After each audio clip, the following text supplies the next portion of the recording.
Hello everybody and welcome to my next video where I'm going to show my round 3 game versus Parth Patil. Parth Patil is almost 1200 rated player and we were both 1 out of 2 before this round. I was confident enough in this round especially because of the game I played in round 2 and now I got a chance to play with another rated player. In this round, I was playing with the white pieces, he was playing with the black pieces. Let's go. As usual, I started with the move d4. He played knight f6. I played c4, g6, knight c3, bishop g7, e4, king's Indian defense, normal variation, d6. I played bishop d3. He played knight c6. I played knight ge2, just developing, and this is all theory. And now black blundered. He played knight b4. In the sixth move of the game, black already blundered a full piece. I played queen a4 check. He played one and only good move, knight to c6, and now I played the deadly move d5. Here you can see that this knight is pinned. This knight cannot move anywhere because this is under attack. So he played bishop d7. I took, he took with the bishop, and I played queen c2. Then black castled, I also castled, and black plays here e5. Now as you can see that I am a complete piece up, and according to a football theorem, if you are piece up or if you are in advantage, material advantage, just exchange pieces so that you you can easily win the match. So I follow that theorem and played knight d5. As you can see that I want to exchange this knight, or if black wants that he want to exchange this bishop with this knight, I am okay with it. Because as the pieces will get exchanged, I will be in much more better situation. So he should have played knight to d7, just refusing the trade of pieces. But because he is a piece down and he should preserve his pieces and later he can use this in attack, but he played rook e8. In this type of situation where you are completely piece down, this type of move doesn't make any sense. You have to play actively here, and this is a kind of passive move. Here I exchanged the knights and he took with the queen. I played knight to c3 because as you can see that this d5 square is very crucial, is very important for my knight. This is a very beautiful square, controls a lot of square in opponent's camp. So my next plan was to transfer this knight to d5. He played queen to h4. I developed my last minor piece, bishop to e3. Here he played f5. In this position, I almost thought for 20 minutes that now what to play next, because if you see this at first glance, it seems that this is a completely a pawn blunder. E takes f5, g takes f5, bishop takes f5, a pawn blunder. But I was thinking that what if e takes f5 and black push e4? Then also I am in a great position. I will retreat this bishop to e2 and later on black will recapture it by g takes f5. But luckily I saw this deadly threat, you can say. If I would have played e takes f5. The threat is to take bishop takes g2. Now see, engine is saying that this is still 2.2 in favor of white, but I was not comfortable enough in playing this position because uh, black's next threat is to play queen g4 and giving some sort of discovery attack. So I was not comfortable in this position. Rather playing e takes f5, I decided to go with f3, just supporting everything, solidifying everything. Now black played here r f8, rook f8. Again, I don't know why he played this type of move. Here, I think he should have played f4. Um, I just taking a lot of space in king side, restricting my bishop to control over in this diagonal. He should have played like that, but rather instead of playing f4, he played rook f8. Here I played e takes f5.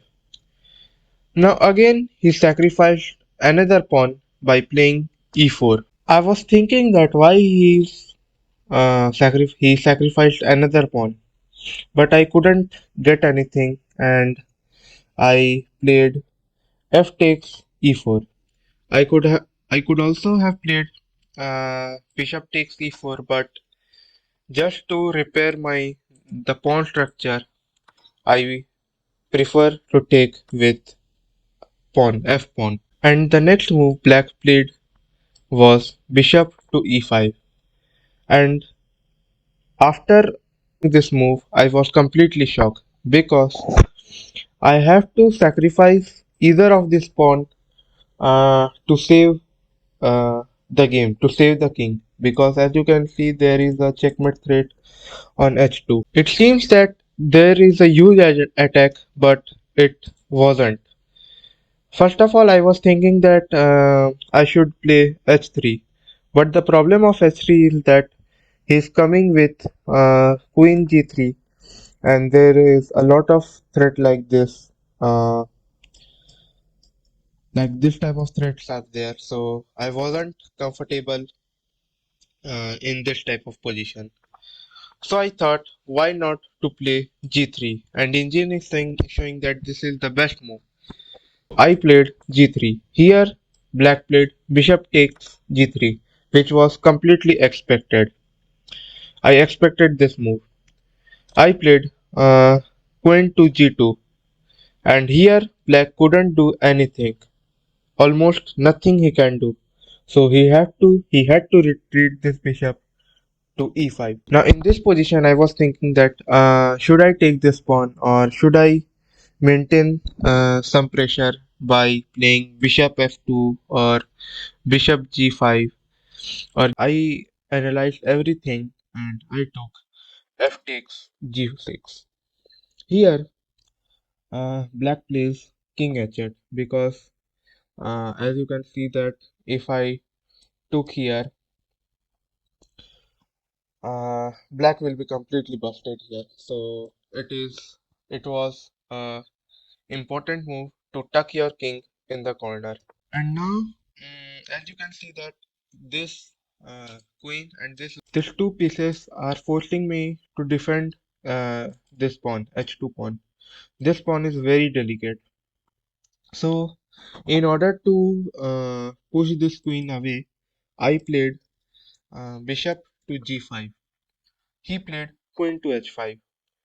Then I thought that I should take the h7 pawn because as you can see that no longer rook can come here because I have this move h4.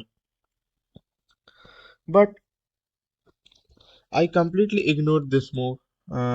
Bishop takes h2 because I have to take and he will regain the pawn. But here black didn't play that. He played king takes h7. I played bishop e2. Again, continuing the plan to push away this queen, at least from these three files. He played queen g6. Here I played queen h3 check. He played king g7. I played queen h4. just to have a control over this file and this diagonal because this king was very vulnerable. So yeah, here black plays queen e6. Now after this move, I thought for a couple of minutes, like 5 to 10 minutes, and I was thinking that still there are chances that black can come back because I founded this move bishop to d4 check. After bishop to d4, there is no more defense I can do. So I have to move either king h1 or king h2. After king h1 or king h2, bishop takes, knight takes, queen takes, and some type of what can we say? Some type of complicated position will arise, and this rook is also very active here. So after queen e6, I played uh, bishop g4, keeping in mind that there are this type of threats that black can play. And here black did that only. He played bishop d4 check. Here I played king g2. He played bishop takes c7, takes, and I played. I retreated my bishop to f3. Here black played queen to c2 check, just giving some more attacking chances, and I tugged my king to the corner, king h1. In this position, I was in little bit time crunch, like 10 to 15 minutes, and my opponent had a very good time, like 25-30 minutes he left on his clock, in his clock. He played rook h8, and after this move, I was completely shocked. As you can see, that engine is saying that there is mate in 6, but I couldn't found this simplest move, queen to d4 check. After rook h8, I was completely shocked because as you can see that wherever I move my queen, like let's see, let's play queen to e4. As you can see that there is mate in 1. So I thought a lot. I couldn't find any good move here, although there was a simplest move, queen to d4 check, but I played bishop to f6. He took bishop to f6, bishop to f6, and I played queen to g4 check. As you can see that after queen g4, engine is showing that this position is equal because I don't know why, but engine is showing equal, but I am playing human, which makes a lot of difference. Here he played king to f8. Engine is saying that he should have played queen g6, but he played king king f8, and this was the last blunder he made, and I took a lot of advantage, and I didn't give another chance to come back. Here I played bishop to g2 because as you can see that he is threatening mate in 1, so to defend this crucial square, I had to retreat my bishop to g2. Here he played rook h6 just to defend, and he will move this king to 7th rank, and he will double up this rook and attack on this weak square. I also double up my rook and played rook to f5. Here he played queen to d2. I don't know why.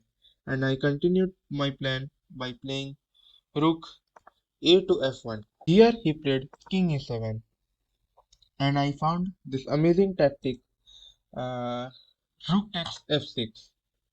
He couldn't take because now wherever this king will move, I will take capture this rook. So in this position, he played rook a h8. Here I played queen to e6, and in this position, Parth Patil resigned. After the game, we analyzed some of the moves that we played and where he went wrong. And now let's talk about the rankings. So the rankings are, as you can see that after round 3, uh, I was 2 out of 3, and I was somewhere here, 83, 81, 82, 83. My rank is 83 from Anand Roy, Chhattisgarh, 2 out of 3. I was in, you can say that I was in a kind of stable position. I was happy after after first defeat, first loss. I was completely in breakdown, but I completely outplayed at round 2. I completely crushed my opponent. Same goes with round 3. Earlier, my opponent blundered, and I hardly given him any chance. At the same day, we have another round, means day 2, round number 4. My opponent was Kashid Pratmesh. He was almost 1300 rated player. Back then, I don't know what is his current rating. That match was also very crazy, very wild. I will show you that game. In my next video, I am going to show that game. Till then, I hope you like this video. If you are new to this channel, please do subscribe to my channel. And the comment box is open for you all. Please post any comment or suggestion if you want to give me. I am again saying that this is very new to me. I am trying to do something new, something which is kind of help unrated player or beginner level player that how a tournament match can happen. So this is it. I hope you liked it. Take care. Goodbye.